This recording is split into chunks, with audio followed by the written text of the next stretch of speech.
It's me, Jessica Viva, and today we are talking about the Z-Boys and Z-Girls and whether they will succeed. So for those who aren't aware, there are two groups called Z-Boys and Z-Girls. They're an all-Asian group who have debuted fairly recently, and their goal, from what I'm aware of, is showing diversity in K-pop. All of the members are from all over Asia, including India, Japan, and even the Philippines. So because there's no Korean members, it sparked the debate on whether they are actually a K-pop group or not. So as of while I'm filming this video, neither of the groups really know how to speak Korean fluently, but they do know a few phrases and a little tidbit, so yeah. And both of their debut songs are both in English. So for me, in my opinion, if you're going to promote yourself as a K-pop group in Korea, I do think there should be at least some Korean in your songs. I overall really do like the idea and support the idea of diversity in the industry, but I can't help but wonder if something is really K-pop if there's no, Korean, like K-pop means Korean pop. I think we all know Korean netizens are some of the harshest people online and in the K-pop community, and I feel like a lot of people aren't going to take them seriously,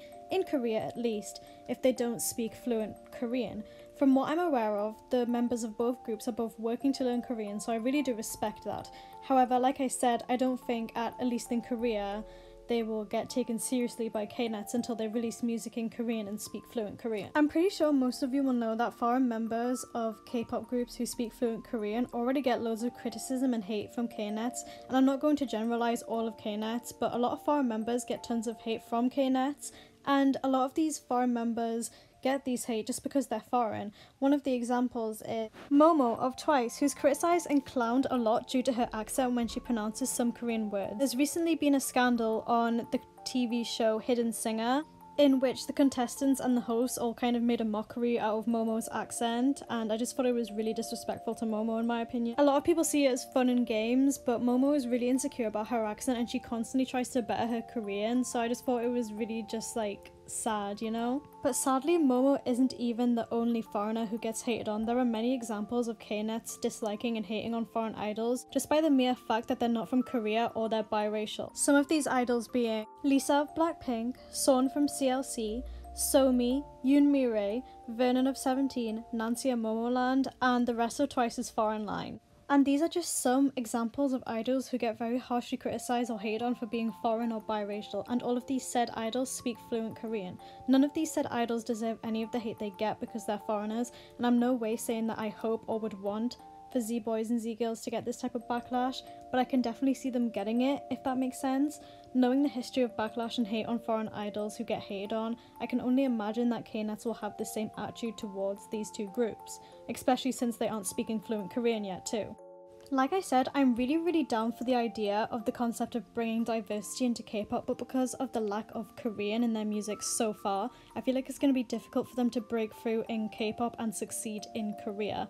I liked both of their songs because they are like bops, but I worry that not speaking Korean fluently is going to be their downfall. If they limit themselves to K-pop and they don't do well in Korea, I think that could be a problem, if that makes sense. I will look forward to their new music though, they're all extremely talented performers, so I want to wish them the best. The thing is, for me, I just worry a lot because I've seen a past of foreign idols getting hated on just because they're foreign. So I do just, I get worried. Do you guys understand where I'm coming from? I hope I'm making sense here. I honestly think they have the stuff to succeed internationally and become a global group, and I can see them being popular outside of K-pop, but in Korea itself, I'm just not so sure yet. I love the idea of an all-Asian group of members all over the continent, but I just can't help but wonder if Korea and K-pop is going to be their ticket to success. I personally think they have what it takes to be that kind of it group internationally. So we'll just have to see what the future holds for them, and I wish them nothing but the best of luck. And as far as I'm aware, they are learning Korean, so maybe in a few years or in a few months my opinion could completely change and maybe they'll break standards in K-pop and become the first non-Korean group to take over K-pop. I have no idea, but just from what I'm seeing so far, this is my opinion, and this video might be completely irrelevant when they blow up internationally or in Korea. I have no idea. So I'd love to know what you guys think. If you agree or disagree, tell me in the comments. Thank you so much for watching, and I'll see you guys in the next video. Don't forget to stay on. I'll see you guys later. Bye bye.